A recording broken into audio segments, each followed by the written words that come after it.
Fala, pequeno pôneis, tudo bem com vocês? Eu sou o Natan e esse é o canal Física para P10. Estou aqui hoje para ajudar vocês do primeiro ano com a correção dos exercícios do PET, volume 4, semana 2. O que a gente vai fazer no vídeo de hoje então? A gente vai corrigir as 4 questõezinhas do PET, questões que falam sobre a conservação da quantidade de movimento. Se você ainda não viu, veja o vídeo do conteúdo que está aqui no iCard para que você possa entender melhor a matéria e fazer as questões com mais facilidade. Bora para a questão de número 1. 1. Um asteroide aproxima-se perigosamente da Terra, ameaçando destruí-la. Sua massa é de 10 toneladas. Tonelada, para quem não sabe, significa 1000 quilogramas, tá bom? E sua velocidade de aproximação em relação à Terra é de 98 km por hora. Super-Homem é então convocado para salvar o planeta. Sendo sua massa de 90 kg, qual é a velocidade em relação à Terra com que ele deve atingir frontalmente o asteroide para que os dois fiquem parados em relação à Terra após a colisão? Despreze a atração gravitacional da Terra. Bom, então aqui a gente tem um asteroide que no primeiro momento está vindo perigosamente em relação à Terra. E o Superman está vindo em direção ao asteroide. Eu quero saber qual que é a velocidade que o Superman tem que se aproximar aqui, velocidade do Superman, com relação ao asteroide, que está se aproximando aqui a 98 km por hora.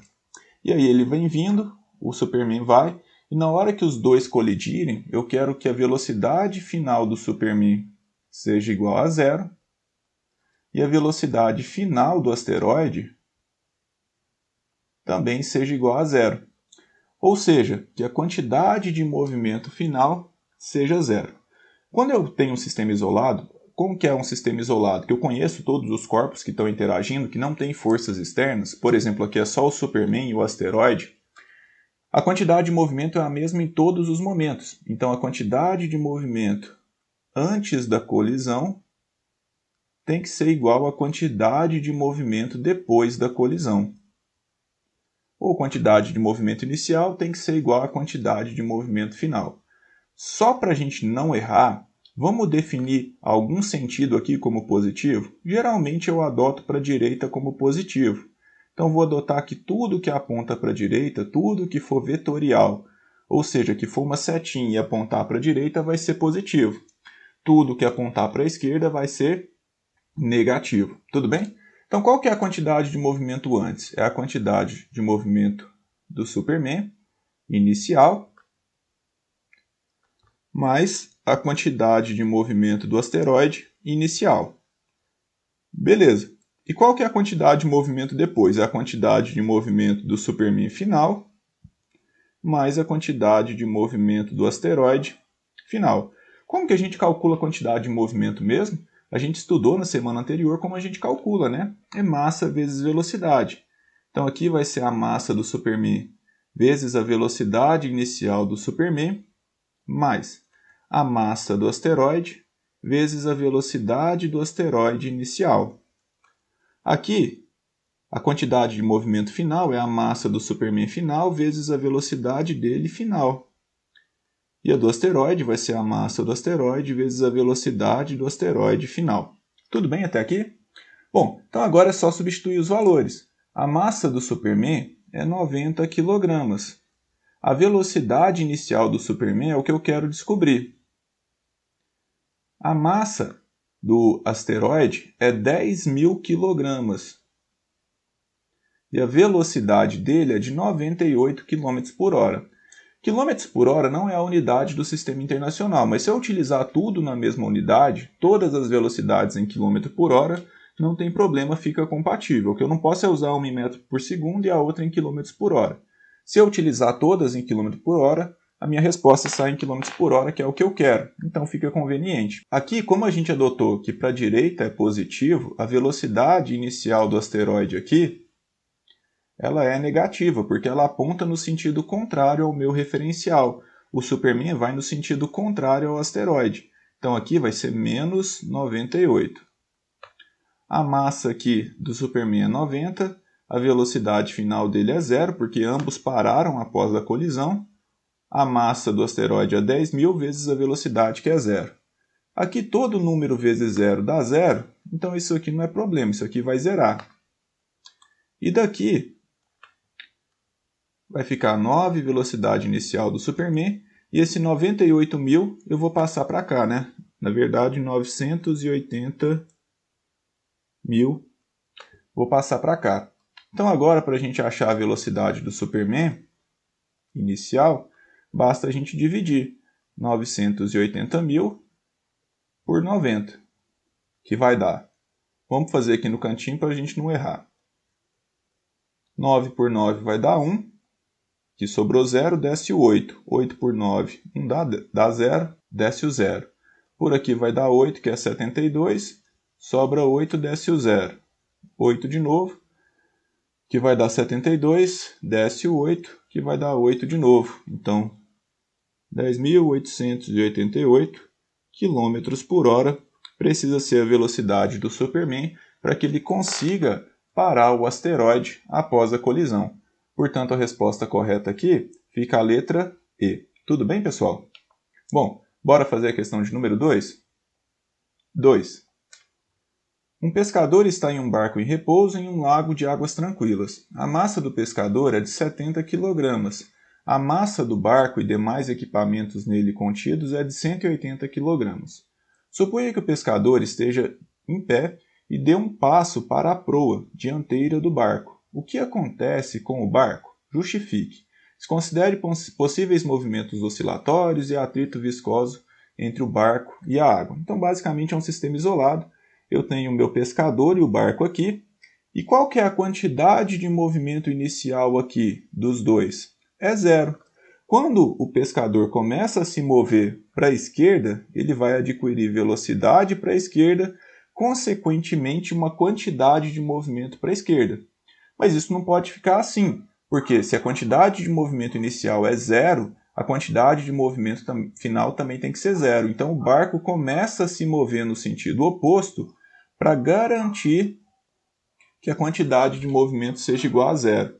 Quando o homem anda para a esquerda, ele empurra o barco para a direita, ação e reação. Então o homem começa a andar para um lado e o barco vai no sentido contrário. Tudo bem? Então aqui, como a quantidade de movimento se conserva, temos que o barco se moverá no sentido oposto. Tudo bem? Então a quantidade de movimento se conserva. Se a quantidade de movimento no início é 0, a quantidade de movimento final é 0.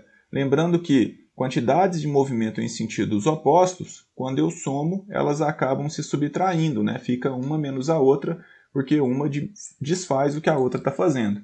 Pensa o seguinte, você tem uma caixa. Se você puxa para cá e para cá com a mesma força, quando você soma essas duas forças, a caixa não se move. É como se você não tivesse feito força nenhuma, porque vetores com sentidos opostos, eles subtraem. Tudo bem?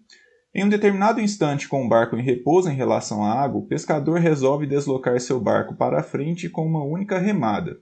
Suponha que o módulo da força média exercida pelos remos sobre a água para trás seja de 250 newtons, e o intervalo de tempo que os remos interagem com a água seja de 2 segundos.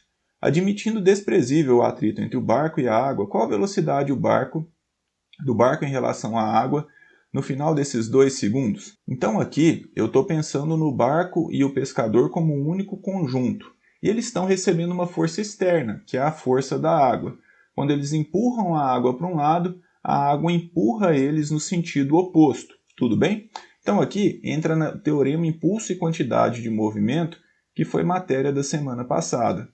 Então, o impulso é feito por uma força que interage durante um tempo de contato. E isso gera uma variação na quantidade de movimento, que é a quantidade de movimento final menos a quantidade de movimento inicial do corpo aqui. Qual que é a força que é feita? 250. Qual que é o tempo de contato? 2 segundos. A quantidade de movimento final vai ser a massa dos dois juntos, né? A massa total, vezes a velocidade, que é o que eu quero descobrir. E a quantidade de movimento inicial é a massa total vezes a velocidade inicial. Mas como essa velocidade inicial era zero, o barco estava parado, essa quantidade de movimento inicial acaba sendo zero. Tudo bem? Bom, então bora resolver aqui. 250 vezes 2 vai dar 500. A massa total é a massa do pescador, que é 70, mais a massa do barco, que é 180, vezes a velocidade. Vai dar 500 é igual a 250V. A velocidade vai ser de 2 metros por segundo. Estamos juntos, então? Então, a velocidade do barco aqui vai ser de 2 metros por segundo. Bora fazer a questão de número 3? 3. Um garoto brinca com seu barquinho de papel que tem uma massa de 30 gramas e está navegando sobre um pequeno lago. Em certo instante, ele coloca sobre o barquinho, sem tocá-lo, uma bolinha de isopor e percebe que o barquinho passa a andar com metade da sua velocidade inicial. Seu irmão mais velho, que observa a brincadeira, resolve estimar a massa da bolinha de isopor com base na variação da velocidade do barquinho. Desprezando efeitos relativos ao empuxo, ele conclui que a massa da bolinha de... Então aqui eu tenho um barquinho de 30 gramas que está se movendo. Quando a bolinha cai nele, ele começa a se mover mais devagar. Então aqui ele tinha uma velocidade. Ele tinha 30 gramas e uma velocidade v. E aqui ele tem uma massa da bolinha mais 30 gramas. Né? A massa total é agora a massa da bolinha que eu estou chamando de m mais as 30 gramas que ele já tinha. E uma velocidade que agora é a metade da velocidade. Então, se a quantidade de movimento se conserva, a quantidade de movimento antes tem que ser igual à quantidade de movimento depois. Mas qual que é a quantidade de movimento antes? É a massa do barquinho vezes a velocidade do barquinho. E depois? É a massa total, né, barquinho mais bolinha, vezes a velocidade do conjunto, a velocidade total. Qual que é a massa do barquinho aqui antes? É 30. E a velocidade dele? É v. Qual que é a massa total ali? É m mais 30. E a velocidade? É v sobre 2. Esse v cancela com esse v. Esse 2 que está dividindo passa para lá multiplicando. Vai ficar 30 vezes 2, que é 60. M mais 30 que ficou daqui. O 30 passa para lá subtraindo, a gente tem então que a massa do barquinho vai ser 60 menos 30, ou seja, 30 gramas também. Então a massa do barquinho é de 30 gramas, resposta certa, letra D. Bora fazer a questão de número 4, a última. Imagine a seguinte situação: um cachorro corre e pula para dentro de um pequeno trenó, até então parado, caindo nos braços de sua dona. Em consequência, o trenó começa a se movimentar. Considere os seguintes dados. 1. A massa do cachorro é de 10 kg. A massa do conjunto trenó mais moça é de 90 kg. A velocidade horizontal do cachorro, imediatamente antes de ser seguro por sua dona, é de 18 km por hora. Desprezando-se o atrito entre o trenó e o gelo, determine a velocidade horizontal do sistema trenó mais moça mais cachorro imediatamente após o cachorro ter caído nos braços de sua dona. Bom, tirando aquela galerinha ali, a gente tem então a moça no trenó e o cachorro, né? O cachorro que está se aproximando dela com uma velocidade de 18 km por hora. Depois, o cachorro pula no colo dela e ambos se movem juntos a uma velocidade que eu quero descobrir. Então a gente tem duas situações. Uma situação inicial e uma situação final aqui. Nessa situação inicial, a moça estava parada, a velocidade dela era 0.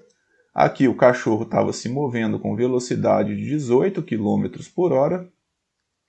E a massa dele é de 10 kg. A massa deles aqui era de 90 kg. A massa total aqui é a massa do cachorro mais da moça, né? Que é 100 kg. E a velocidade aqui é o que eu quero descobrir. Aqui, como todo mundo se move para a esquerda, se eu adotar que para a esquerda é positivo, eu não tenho problema de sinal, né? É só comparar a quantidade de movimento antes e depois.